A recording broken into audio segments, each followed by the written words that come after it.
When are we getting married? This is one of those questions that I hope no one has, but of course people will ask. When I can't really speak the truth, but God, now I have to. Okay. Poke a hole in the condom. What happened between you and Debbie? Hey guys, welcome back to my channel. Oh my god. In this video, I'm going to let you guys into my world so you can get to know me better, because I have never ever done a Q&A in this channel, which is so crazy. So let's get to know each other. I'm going to keep it very open-hearted, everything, guys. I'm going to answer anything and everything that I get asked. No dodging, nothing. I'll give it to you straight like it is. Okay. So, my Instagram familia decided on these questions. So if you want to be part of it next time, just follow me at Otieno8 and I'll see you. Most of you asked me questions to do with my relationship, friendship, work, and my citizenship, or rather my stay in Sweden. So if you want to hear a lot about that, then keep watching. So I guess to make this so simple, I'll just answer the relationship related questions together and the rest together. So the first and the most asked question on my Instagram, it's so crazy. I've talked about this 1,000 times, but so many people want to know how me and Henrik met. Ladies, for the 100th time, I met Henrik at the club, okay? Shelly and I were out dancing. I had just gotten off a relationship and I was just out there literally having fun. And Henrik was there was there with his friends. He came and said hi to me. We started to talk about my fake hair. We exchanged numbers that night and we arranged a date. We met and the rest is history. So yes, ladies, it's okay. You can meet your man anywhere. There's no single place that you can meet anybody. So some of you will meet your mans in the library, but some of you will just be out with their girls, doing whatever, having fun, dancing, eating out. So just keep your mind open. You never know where the one will come from. So yes, and with that also a lot of people ask me questions to hook them up, to help them meet guys, to hook them with my friends or my man's friends. And I think this is a question so many people, probably if you have a foreign husband, or maybe if you just have a husband, your friends might want to ask this, or people you don't even know. For instance, for me, it's people from the internet. And my answer to that is, no, really, I can't hook you up with anyone. I'm sorry, because the friends that I know, they're probably my age and younger, and these people are maybe discovering themselves. They're probably into different kind of girls, and there's just no one in my circle that I can introduce you to. And I just don't know you that well to know who you'd match with, even if I knew somebody. Henrik's friends, that's not even an option. Most of his friends are married, they're workmates. I don't think he would want to, it's not an option. So what I would advise is travel and put yourself in situations where you can meet the people that you want to meet, and go out and have fun. And another thing I would really recommend is the focus should not be to meet a white man. The focus should be to meet a good man. Okay, if you prefer a white guy, I mean, you can prefer whoever you want depending on where you are in life, but I would personally suggest that if you're so focused on a certain race, then you're really limiting yourself. And if you're in a place where it's so far from that race, then your chances are really minimal. So please open yourself up and go and have fun. And this ties hand in hand with people who think that I run a hooking up agency, or the people who've been scammed by pages that pretend to hook you up with foreign men. And it's so crazy because my pictures have been used so much in these pages. It blows my mind. And someone commented on my DM telling me that they've been scammed a lot of money using my pictures, and they are feeling bad because they're hoping I would really hook them up. Although I've said disclaimer for the 100th time, I don't run a hookup agency. Don't believe these people. Anything anyone tells you they can do for you, trust me, you can do it by yourself online. Google, like, go on the Googler and meet whoever you want to meet. Don't pay your money to anyone. Most of these people are scamming. They're just trying to make money off your desperation. So be careful, because it's so easy to scam a desperate person. So just make sure you don't end up in that category, because People are making business out of your desperation, so be careful. When are we getting married? The answer to that is I really don't know. Now, like, I've been so focused on finishing school and getting myself situated, and I guess when we are ready, I will do it. But right now, I still really don't know.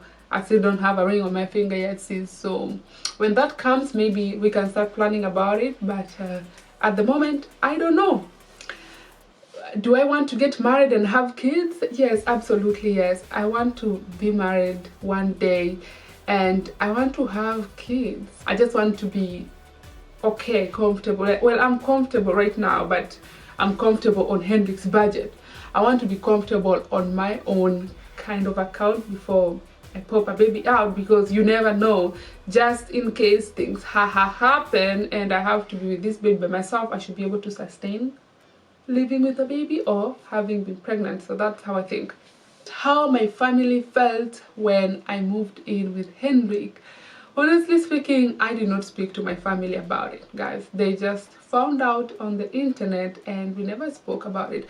And I guess so many of you know that I had to wait for my residency or my visa for 2 years, and so that was more of a serious matter than who I was living with. So when I got my visa, I finally took Hendrik home and introduced him to my family. He's a lovely person. They liked him. It wasn't a big deal. No one asked me anything. And remember, I'm an adult, so of course I'm allowed to make my own informed personal decisions, and family is always there to support. And those who don't support, I would say, I believe that, of course, some people come from very strict families.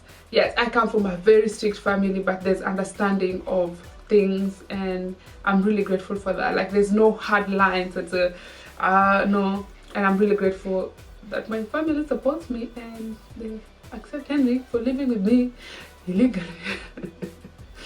I have to check on my phone. I've forgotten. How old is my husband? Oh no, he's old enough. First of all, I don't know, because I'm not married yet, so I guess when I get a hubby, I'll pop a number. But trust me, he will be way older than me, 100%. Well, you put a lot of your life on the internet. Why can't you share your family or talk about your family and all that? Because apparently my family is so much of interest to many people. But what I would say is, where I live in Sweden, everything is public. Like, there's nothing I tell you guys that it's not so hard to find out about me. It's so, everything is out there. But then my family members, they live in a more private setting. They don't live here, and I don't think it's right for me to do that. Furthermore, no, it's not right. So I'm sorry, but anything to do with me, Rachel, I will always gladly share. But also, I have gone to learn enough that sharing your family life is not a good idea. I said it. And coming from someone who thought that sharing the relationship was a good idea, I just think that certain things are better kept private, and that's on period also. I'm sorry. Someone said that I hear the Swedish guys are stingy. You guys, how do you get your man to spoil you? Okay guys, first of all, I think that this is very individual, and I honestly believe that first you need to find a man who loves you. And secondly is, guys are not really stingy. I just think that if you communicate what you expect in a very clear manner, a guy that is right for you will try to meet those needs. And I think that most of us girls are out here assuming that your man automatically knows what you want and will automatically. Don't believe Instagram people saying, oh my god, he casually did this. No. Those women are communicating to their men. So just learn how to communicate to your men directly in the simplest way and the blunt way possible to make them do what you want. Because assuming that they know, they really don't. Honestly, they don't. Just say it and make it obvious that he cannot miss what you really want. Communicate. Oh, and another question is, how do we survive on a one-income household? Well, that is a very good question. Yes, we live in a one-income household, and guys, as most of you know, yes, of course, I just graduated a couple of months ago during the summer, and I'm still figuring out my way, but we've been surviving on a one-income household. And what I would say is practice frugality in as many ways as possible. And secondly is just to get a man who can afford to have you, or get a woman who can afford to have you, because otherwise it can be really hard. What are your plans now that you finish school? My plan, oh god, okay, what do we even plan really? The plan is to just get myself financially independent, and that can come in many ways. It can come through a job, maybe through a business, or just marrying a very rich man. So I mean, the last one was a joke, but maybe not. Which one will guarantee the most income? Comment below. Poke a hole in the condom or look for a job. Tell me, guys. Oh my god, that is not going on the internet. How did Helix's family receive you? How your family, the other part of the family members receives you, depends a lot on how your partner portrays you to them. And I think that it is the duty of your partner to kind of protect you from toxic family members. Of course, it takes a while to adjust to someone who is different. And I think that our relationship just slowly but carefully became better. What I would say in the beginning, for Henrik's mom, it was really important for her that Henrik was with a Christian woman, because it's a conservative Christian family. I know conservative and rich the way you dress. I know, guys. But for her, it was really important, and I totally understand how that's possible, because even for me, I come from a very strong Christian family, and I definitely see how that could be a challenge. Not for me as a person, because honestly speaking, I've been with friends from different religions and stuff, and it has reached a point where someone's religion doesn't really stress me so much. However, I know for sure that differences like religion, race, and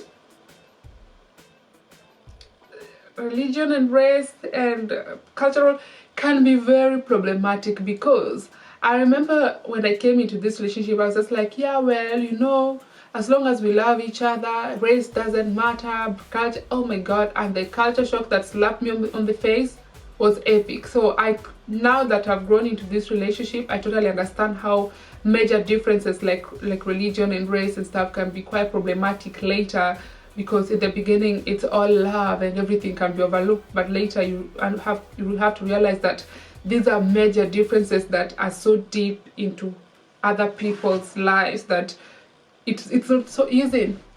It becomes a challenge later in life. So just I understand that. So did I experience racism?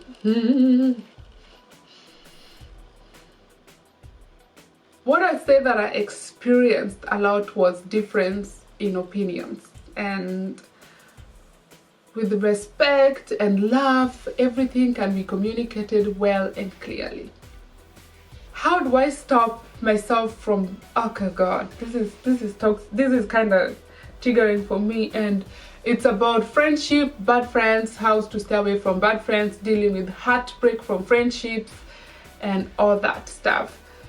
Oh, so this is what I would say. If you've been heartbroken by a friend, people deal with things differently. There are people who are confrontational. I'm personally not a confrontational person. I hate confrontations. But I would advise that at least let this person know that what they've done or they've said has upset you. But that's not always the case, because you have to evaluate, like, is this friendship really worth it? And this person as a friend, you know them. Do you want to continue having them with, although they have upset you or they've betrayed whatever they've done, do you want to continue having such people in your life? If the answer is yes, then how you approach it will be totally different. So if you feel like a friend has upset you and they've betrayed you or something, but you still want to be in this relationship, let them know how that feels. But then still distance yourself a little bit in terms of the amount of information you're willing to give out to this person. I mean, they can be a friend, but not necessarily as close as you were if there's someone you can't really trust. Maybe there's someone you can't trust, but they're a friend who you can really have a good time with. So just evaluate if trust and good time, if it's worth it keeping them for a good time even though you can't trust them. And if it's someone who is absolutely toxic, you don't want to be their friend, they're betraying you, like their bad sides outweighs their good sides, because to be honest, we are both good and bad people. But if their bad side outweighs their good side, then just cut it off. And I know that is really hard. It's really hard, and it might take a while before you actually do the cutting, but cut it off. I personally believe in giving a lot of chances. Before I used to be like this. I used to be so cut, like I was so quick with my cutting off. It was bad, until I noticed that sometimes the way people treat us is what we allow. Sometimes it's because we're so bad with our boundaries. Sometimes we are the actual problem. So before you cut someone off like that, just sit down and see your position in this and how you contributed to it somehow, and then from there you can decide the right thing to do. But there are people out there that are just worth cutting off. Trust me, you will be drained for the rest of your life. They are not worth keeping in your life. If these are people who talk you over in conversations, people who backbite you a lot, people who do not celebrate your happiness as much as you, like they downplay your good times, they downplay your success, they downplay your happiness. If there are people who make you feel bad about yourself, maybe about your body or about you as a person, people who just hang out with people you hate, I would just suggest that it's better to distance yourself, because I know it's possible. People are grown up now, and it's possible to be not to necessarily be an enemy to your best friend's enemy, whatever. But I just think that personally, as childish as that sounds, but if someone hangs out with people that don't like me or people that hate me, then I'd rather just distance myself than be friends with these people.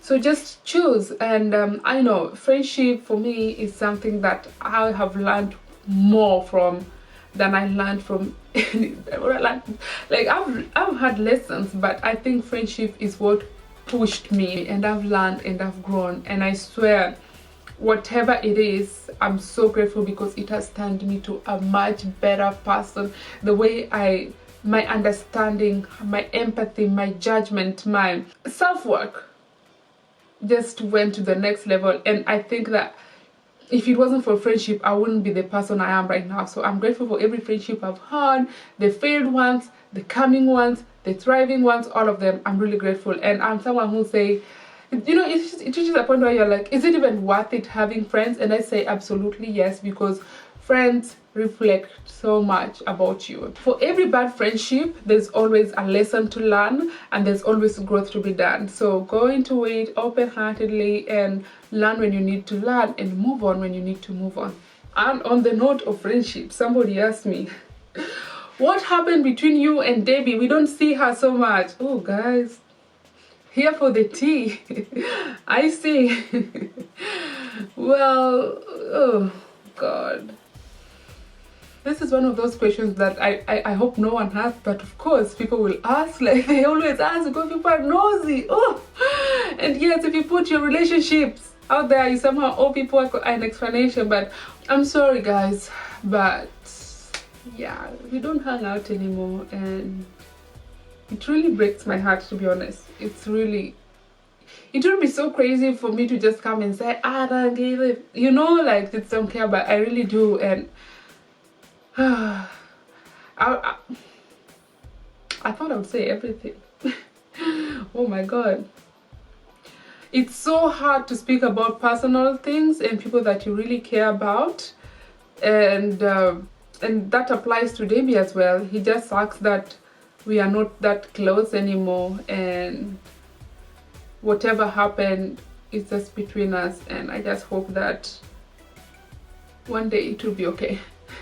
And yes, I know you guys miss us hanging out together, I understand that, but there's nothing else between us. Okay, the next set of question is how to move. How to move is either through work.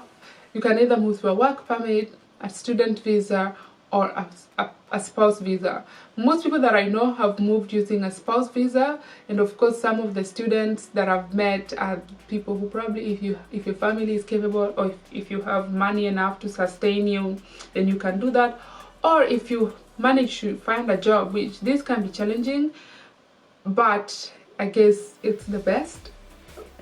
I just said that because if you have a job, then that means you can sustain yourself and you don't have to stress too much about money, and there's a lot that will save you if you have a job.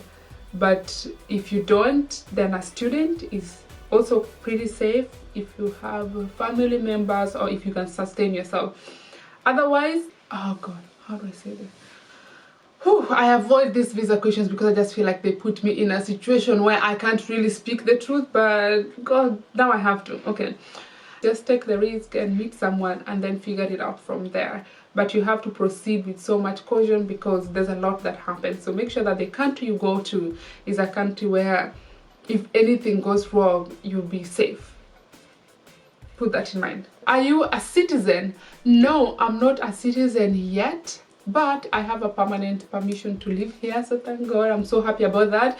And when I'm eligible for citizenship, which shouldn't be so far from now, I will apply and I'll be a citizen. And that's amazing because my lovely country Kenya allows us to have dual citizenship, meaning I still forever be a Kenyan and be a Swedish by everything else, because I love Sweden as well and I intend to maybe start a family here. So yes, I will be a citizen one of these days, so God help me. Was it difficult to start your business? To an extent, yes, because it's okay to just make a decision, but making things happen is something else. You have to do a lot of research, you have to get your products, you have to, there's so much that, oh my god, you don't think about this. So it's like people make starting a business so easy, like oh my god, you can just decide overnight and do it. But I'm sorry guys, that's not the case for me. I spent a lot of money coming up with so many things. Thankfully, of course, I have someone to help, but at the same time, I think that starting a business is not just that easy. You'll have to invest a lot, you have to do a lot of research, you go through a lot of disappointments. Oh my god. If I was, to be honest, I was ready to start a business in January. Like that was my New Year's resolution. I wanted to do that, but a lot had to change along the way. So no, it wasn't easy, and that keeps me motivated because I know that I'm in the right path.